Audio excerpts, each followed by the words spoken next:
Hello everyone.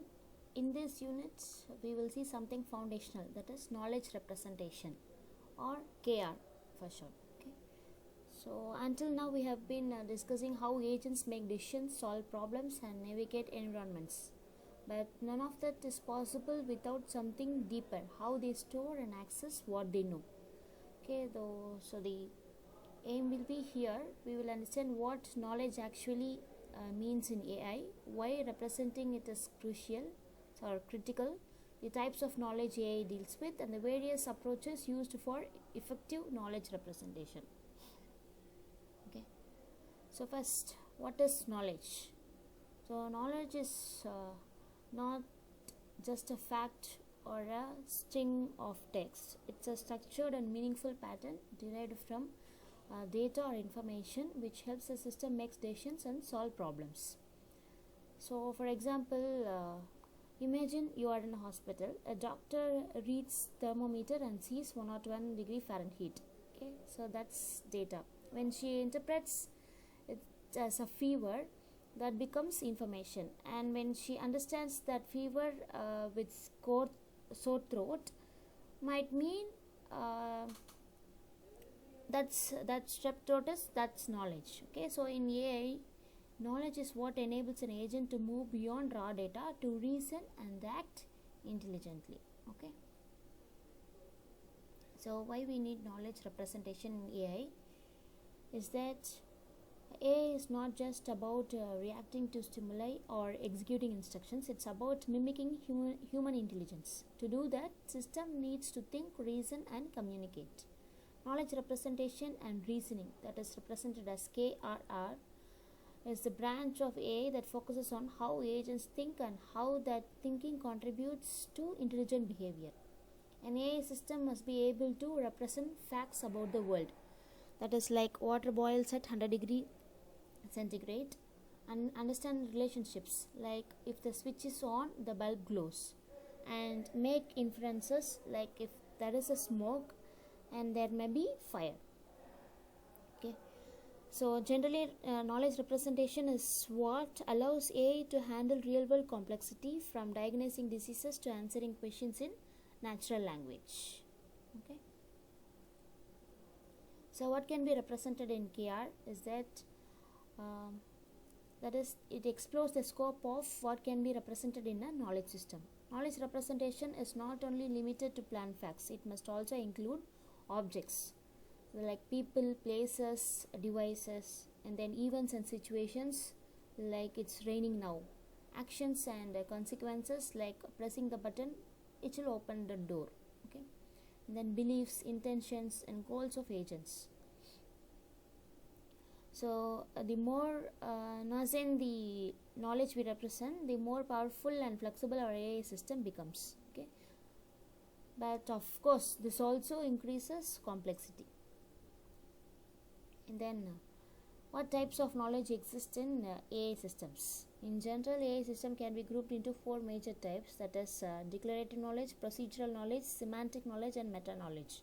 So what is declarative knowledge is that it's a factual knowledge. For example, the earth revolves around the sun.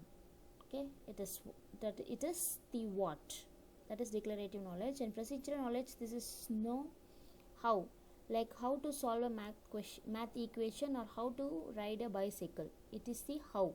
Okay, that is the procedural knowledge. Semantic knowledge, this involves meaning and relationships. For example, lion is a type of animal. It's critical for understanding the natural language. And then meta knowledge, so knowledge about knowledge. For example, knowing that if then rules are being used to reason about weather forecast. So understanding the type of knowledge involves which helps us to choose the correct representation method and reasoning strategy. And then approach to knowledge representation.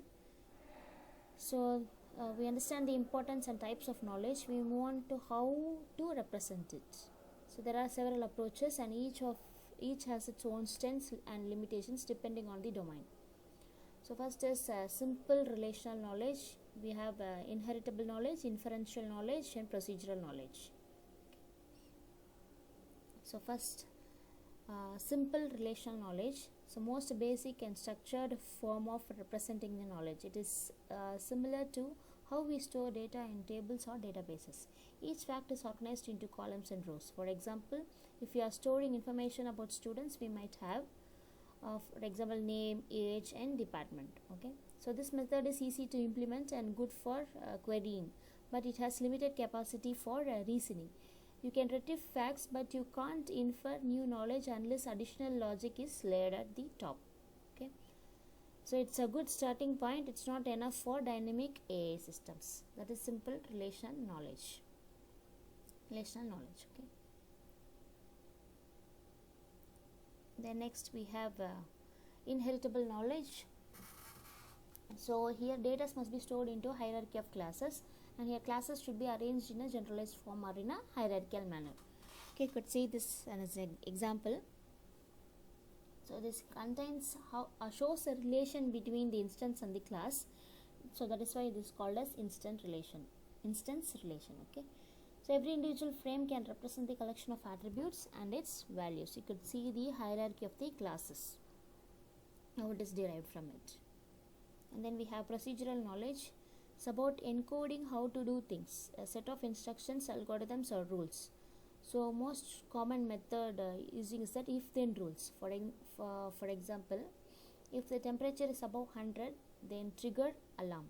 So programming languages like Lisp and Prolog are well suited for this approach. They allow knowledge to be embedded into procedures that the agent can follow.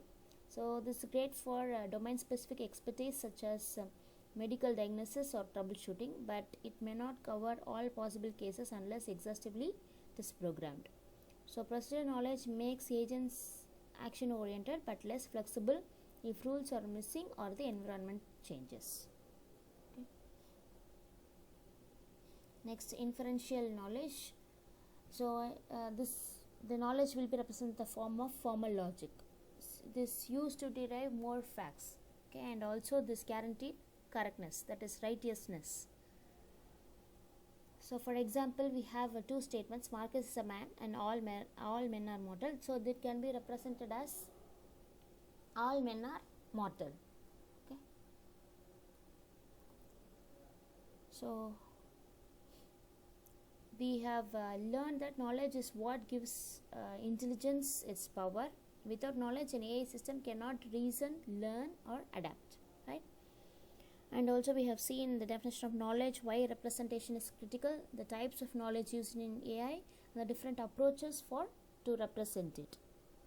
Okay, thank you.